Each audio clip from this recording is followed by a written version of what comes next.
Hey, Miami sports fans. Stop by Caneswear today at 2655 South University Drive in Davie, Florida. And check out their awesome merchandise selection of your favorite South Florida sports teams. From the Miami Dolphins, Hurricanes, Heat, Marlins, Florida Panthers, and Inter Miami, they've got it all. Celebrate your favorite team and show off your fandom with their beautiful team starter jackets, killer-looking helmets, team jerseys, cool shirts, and more. And if you're out of town or out of state, no worries. Go to Caneswear.com and find everything they have on their site. Select what you want, and they will ship your gear to you. Anything over $99 is shipped for free. Don't wait. Stop at Caneswear today.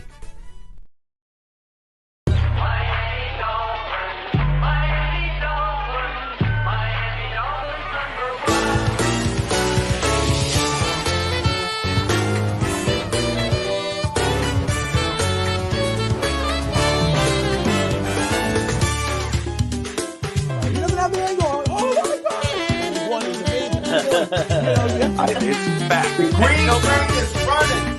Bobby, sometimes you're right, sometimes you're wrong.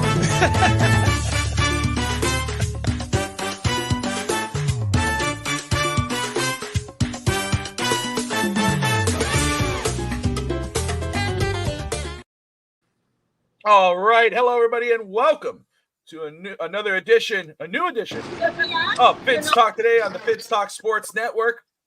I'm Bobby Fitz Talk, joined always by the one and only Fish Tank Hank. And it looks like a invading, but I said join us. Finstanza's in the house. He's in the background. Junior. What's up, Finstanza? How are you, beautiful people? What's up, my Junior. man? Yes. Tell me about you and your family's experience last night. Let us have it all. Let's have it all. Well, your normal the one disappointment was our normal parking spot was gone. So, but I did get a nice prime parking spot, typical where Fish Tank likes to park. It was a great place, perfectly where the steps lead into the stadium. I did exactly what you always tell me to do. Took the kids to the store, spent way too much money at the store, as Bobby now knows. If you look at my jersey, they made that jersey, Bobby. Everyone was laughing. Everyone who saw the back of my jersey, I had a story to tell about the Finstanza jersey everywhere I went.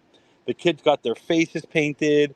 The experience of just walking around doing the activities, just bumping into Big E, and that was really, really fun. And then just walking around the suite and just walking around the stadium was a lot of fun. It's a really beautiful area where Fish Tank sits. I took the panoramic photo for you. It's a really shady area. You're actually in a really good spot because actually, Hank, if you were a couple of seats over, like I'm talking 9-10 versus where you are, in a night game, like the sun was beating down. You could actually feel the sun where people were sitting. So where you are, you have perfect shade the entire game. The atmosphere was really, really good. But the kids had the absolute blast. They each got their presents. They each had a great time. But I will admit, it was the longest football game I've ever been to in my life.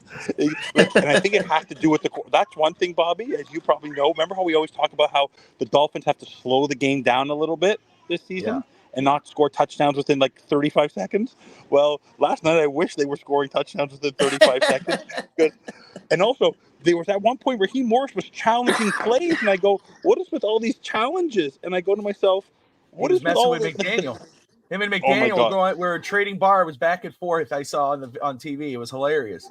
Yeah, they were laughing at each other. Yeah, but the people there were so hospitable. Like I must tell you one thing, and Hank, you probably maybe experienced it. The people who work there, the ushers, even the people who are working in the bathroom, they're the nicest people in the world. Like they're just so accommodating, and they're always friendly, and they're just that. I really enjoyed the experience of going to Hard Rock. The people there are really, really down to earth and really nice people, and that's what I really enjoyed about it. And the kids just had a blast. It was just a lot of fun. The game had its moments. Like I just said, I can very quickly tell you that watching some of these rookies in our draft class of 2024, I'm really looking forward to what they can do.